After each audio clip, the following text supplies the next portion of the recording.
студенттер, эжекелер, саламатсыздарбы? Бүгүн биздин республикабызда өтүп жаткан китеп окуу боюнча ар бир вузда студенттерди көркөм окуу жана тез окуу боюнча старт алып жатат. Ошого байланыштуу мага ушул сунуш түшкөн. Мен ошону студенттерим аркылуу сиздер менен бирге чогуу бүгүн ишке ашырып жатабыз. Китеп жан дүйнөнүн азыгы.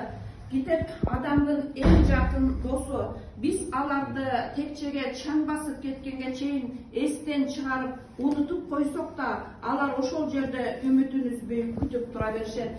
Демек биз бүгүн атайын китепканада ушул сөздү негиз кылып, китепканага өткөрүүгө келдик. Мынакей алдыңыздарда кыргыздын классикалык чыгармалары Семетей, Манас, биздин улуу жазуучулар Чыңгыз Айтматов, Аман Саспаевдин жана башка көптөгөн жазуучулардын ыкты көркөм чыгармалары алдыңыздарда турат.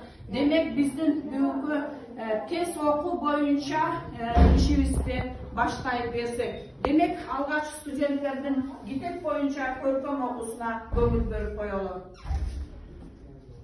Ал Тосмолов ким китепти кирдетсе, китеп баркын билбесе, жууп алып барагын орой салса бир нерсе, ал китептин душманы.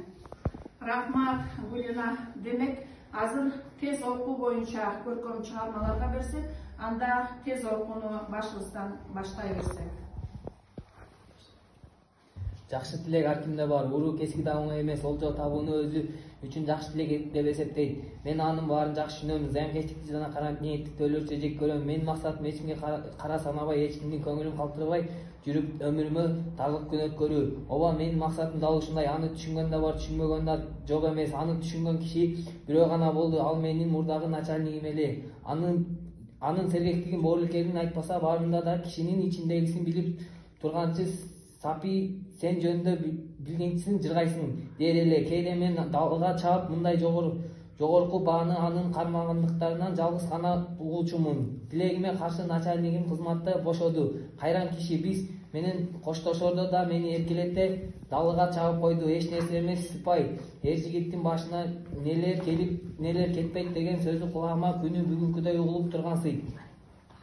Бир жигит Анабайдын алдындагы улакты өңөрүп алып айылга чапты. Казактар өзүнүн эгоизмине камтарлык токтоп. Рахмат туугандардын башлап оңуңарга сак болуңдар. Алдагы күзгө кездемесиз али деп казактар аттарын бура тартып айылдарына кайтып жөнөп кетишти.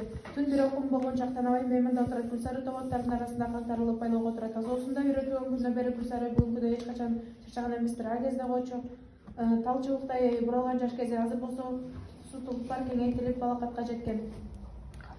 Тоголок молдо. Жазгыл жактын Тоголок молдонун жактын өкүлүшү кыргыз калкынын тарыхында кыйын кыдалга туш келет. Улардын ортосуна кылмыш син провинциясынын укугунун кысымынан жабыркаган кыргыз башкаруучулар Россия падышачылыгына кайрылууга аракет кылат. Натыйжада Кыргызстандын жашарды жаратылыш кооздугу, табият байлыгы тууралуу алдын ала маалыматы бар. Орус өкмөтү 19-кылымдын 60-50-жылдарында өз аскерин кыргыз жересине жибериши колониялык бийликтин башталышын шарттайт. 1863-жылы түндүк, 1870-60 түштүк Кыргызстан Россия империясынын карамагына өтөт. Орус өкмөтү кыргыз жересине өз бийлигин орнотуп, калкын бөлүүнө сүрүп чыгат. Лочо Акын Байымбет жергиликтүү калк кокон бийлигин жортуусунда жабыркап бир нече айымдын уруш талаштын катуу салыштыга жеткен саясий күрөштүн чордону болгон Чаншандагы Кутка чебинде жолборс жыл июнь айында төрөлөт. Атасы Аким уулу Абдрахман чарбачылыкка бирөө үй-бүлөгө карандуу айылдагы аш тойлордо жамактап ыйлап жүргөн киши болот. Тоголок молдонун эскерүүсүнө караганда Акын ушул болгон шыруу өз атасына жана чоң атасынын бир тууган Узекенин таасирин ойгонот. Байымбеттин балалык кези атка минип бере жүрө албай, үйдө отуруп калган залкар кумушчунун жанында өтөт.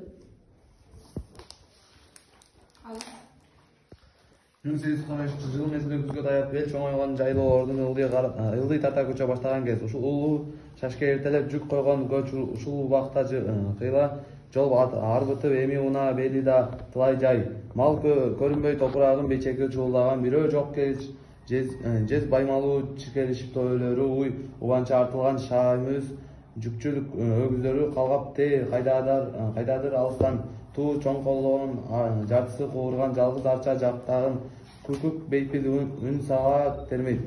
Көч баштаган Курманжан. Рахмат студенттер.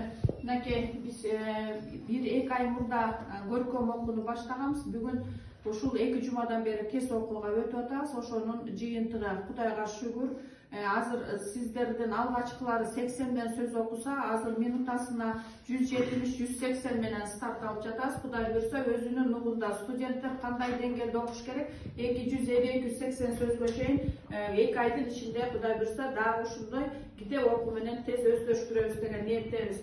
Демек биздин бүгүн чакан көркөм тез окуубузду аяктайды. Китеп жана